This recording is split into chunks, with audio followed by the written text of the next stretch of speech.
Never Stop Learning, week 334. We're going to take a quick look at check spelling in Adobe Photoshop and Adobe Illustrator, CC 2018. Alright, so I'm going to start off in Adobe Photoshop.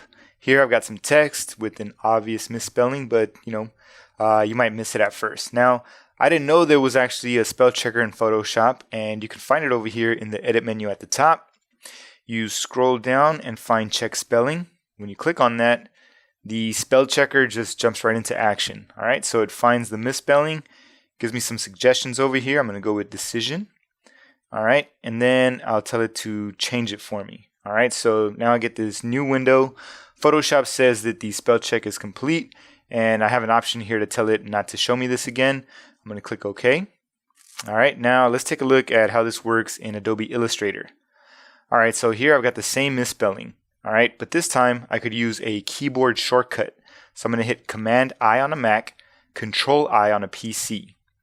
Alright, so here I've got the spell checker and I have to start it, so I'm going to click on Start. Alright, so here it is. It found the misspelling. I'll go with Decision and Change. Alright, so that part is pretty similar to Photoshop, but check this out. Over here we have some additional options. Alright, so I'm going to twirl this guy down.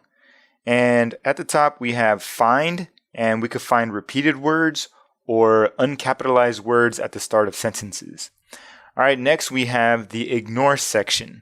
In this section we can pick and choose if we want to ignore words that are all uppercase. We can ignore Roman numerals, and we could ignore words with numbers. Alright, so I'm going to tuck this guy back in and click done.